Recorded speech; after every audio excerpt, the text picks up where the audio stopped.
Hello mga ka-fasting!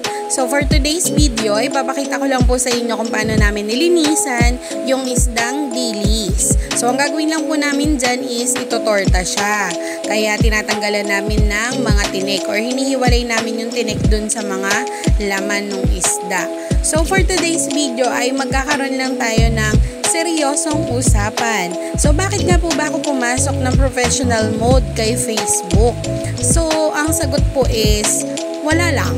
Naisip ko lang po na i-turn on siya and tinry ko kung ano ba yung mga kailangan gawin at kung ano yung mga kailangan sundin sa policies and etc. ni Meta. So kasi nakikita ko dun sa ibang mga nagko-content or dun sa ibang kakilala ko na professional mode na siya. Ano bang nila, naiisip nila, etc. etc. Then syempre nandito lang naman po ako sa bahay and mga gawaing bahay and pagbabantay lang naman yung ginagawa ko. So lagi ko nahahawakan ng aking cellphone. So naisip ko, why not try? Then nung nakita ko, oh my God, ang dami palang pinagagawa ni Meta. Tapos kailangan pang ganito, abutin mo si gantong reach this kind of followers, ganyan-ganyan, napakarami, di ba po? Pero ang nangyari is hindi ako na-discourage. Parang mas lalo pa ako na-challenge na gawin siyang lahat. And imagine, ngayon po na galing ako sa 1.7 or 1,700 followers, ngayon po ay nasa 3,700 followers na ako. At kaka-start ko lang po this August 2023. Kaka-turn on ko lang po. So ang ginawa ko lang talaga is I joined the group na alam natin na mapaparami talaga yung mga followers natin. And hindi lang naman talaga followers ang habol ko, kundi yung mga engager. So, bakit po engager?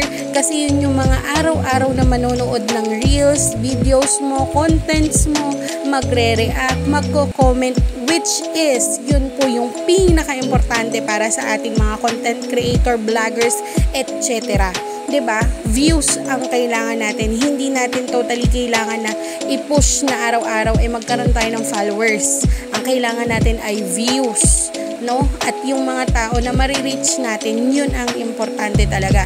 So, sabi nga, kailangan maging maganda or may value yung mga videos na ipapakita natin. Hindi lang naman daily basis, no?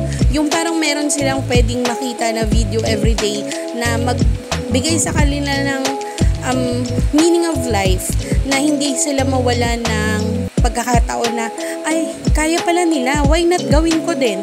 So ganun din po rin kasi yung naisip ko, kaya ako na professional mode on. So yun lang for today's video. Alam na mga ka-fasting, bye-bye!